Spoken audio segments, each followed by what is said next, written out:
ঢেকিয়াজুলি সমষ্টিৰ অন্তৰ্গত চেনিমাৰী গাঁও পঞ্চায়তৰ 2024-25 বৰ্ষৰ গাঁও পঞ্চায়ত উন্নয়ন পৰিকল্পনা প্ৰস্তুতকৰণ সন্দৰ্ভত প্ৰথমখন গাঁও সভা আজি অনুষ্ঠিত হয়। উল্লেখ্য যে চেনিমাৰী গাঁও পঞ্চায়তৰ সভাগৃহত ভাৰতীয় জনতা পাৰ্টিৰ নেতা তথা চেনিমাৰী গাঁও পঞ্চায়তৰ গাঁও সদস্য ৰতন বিশ্বাসৰ সভাপতিত্বত অনুষ্ঠিত সভাখনিৰ উদ্দেশ্য ব্যাখ্যা কৰে চেনিমাৰী গাঁও পঞ্চায়তৰ সচিব গগন মজুমদাৰে।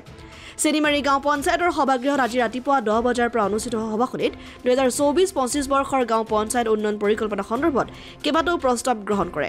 উক্ত সভাত বিশিষ্ট সমাজকৰ্মী গণেশ গোৱালাই গুৰুত্বপূৰ্ণ ভাষণ আগবঢ়ায়।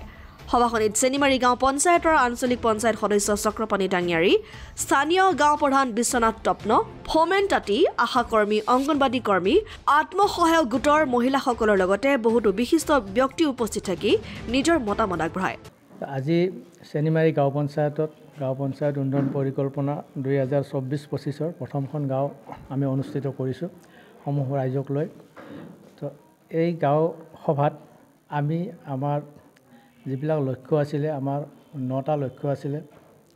ছাষ্টেইনেবল ডেভেলপমেণ্ট গ'ল বুলি কয় অসমীয়াত, বহনক্ষম উন্নয়নৰ লক্ষ্য। এই লক্ষ্যসমূহৰ ওপৰত আলোচনা কৰি আমি আমাৰ ইতিমধ্যে প্ৰশিক্ষণ লোৱা আমাৰ অংগনবাদী কৰ্মী আছে, আশা কৰ্মী আছে, আমাৰ SSG কৰ্মীসকল আছে, তেখেতসকলক আমি আজি দায়িত্ব দিছোঁ। আমাৰ যিবিলাক সমস্যা আছে সেই সমস্যাবিলাক কালেকশ্যন কৰিব, আমাৰ ডাটা কালেকশ্যন কৰিবলৈ, প্ৰাইমাৰী ডাটা কালেকশ্যন বুলি কয়। প্ৰাইমাৰী ডাটাখিনি কালেকশ্যন কৰি আমাৰ ইয়াত অতি সোনকালে তেখেতসকলে জমা দিব। তাৰ পিছৰ পৰাই আমি আমাৰ আঁচনিসমূহৰ বিষয়ে আমি আলোচনা কৰি আঁচনিসমূহ ল'ম।